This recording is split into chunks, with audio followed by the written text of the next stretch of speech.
SD card that he took out. It was Andrew Colvett who offered that excuse, by the way, to Tucker Carlson. Again, I'd like to remind you, here's what he said. So Charlie was very well aware of the existence of evil, obviously. Mm-hmm. So were us on his team. You know, by the way, just one other conspiracy theory I just want to snuff out here. One of our dear friends that literally from the very beginning started with us and loved Charlie like a brother. He grabbed the SD cards out of the camera afterwards. And there's all these conspiracy videos about why did he grab the SD cards? Well, first of all, they're in the possession of the FBI. Okay. It's not like he took them and like ran off with them. Second of all, I asked him personally, I said, why did you do that? And he looked at me and this was his answer. He said, because I know people can be evil. Oof. And he did not want that footage being grabbed by somebody. There was videos of people that after the incident going and stealing hats off the table. I mean, so I'm so grateful he did that. And that was his instinct. He's like, I'm depressed to know that was why I did that. But I knew that I had to protect that footage because I wanted, I mean, you know, you're recording in like 4K, you know? And so I'm so glad he did that. It's beautiful. It's really beautiful. He said, because I know people can be evil. Let me try that again. Because I know people can be evil. Okay, one more time. I just want to give it with as much passion as Andrew did. I took the SD cards because I know people can be evil. Beautiful, beautiful. Really, the Academy Award goes to you, Andrew.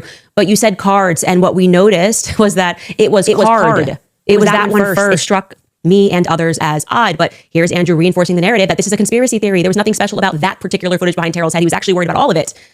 But actually, if you keep reading Terrell's 1102 statement, it flies in the face of what Andrew has said. There was something unique about the footage behind Charlie's head. There had to be something particular about that footage, which moved Terrell, or maybe someone in the FBI, but it's not clear, to create a clip out of only the footage behind behind Charlie's head. Just that back footage. We're going to read the rest of the statement, okay? Terrell writes in the statement, and we can pull out that statement if you guys have it. It reads, regarding the clip, which has been labeled 80704. Let me slow that down for you because it's very important.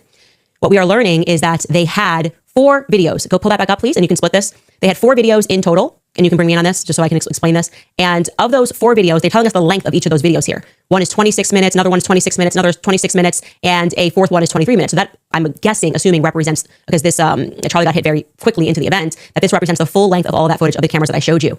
Despite having all of that footage, they decided to clip from the camera behind Charlie's head a special clip. And that is what Terrell is saying, you know, I believe this is a true representation of the footage that was recorded. Why did they need to clip out from the full footage of that camera just a little 3 minutes clip? That's the question, okay?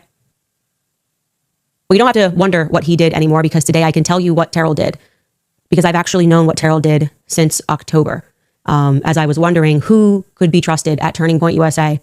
And like I said to you instantly, there was a network of government employees that were fighting to get the truth out and wondering who they could trust as well. And now appears to be the moment to not tell you what Terrell did, but to rather show you and let you draw your own conclusions about whether Terrell appeared concerned about anything other than that particular footage, okay? Here's what Terrell did thereafter, seen for the first time.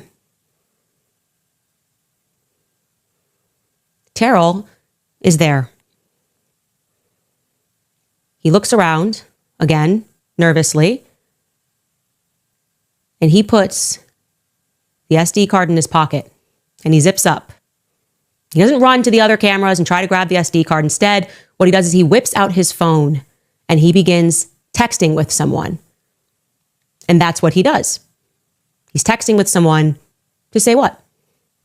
And that's what he does. He's texting with someone to say what? Who's he texting?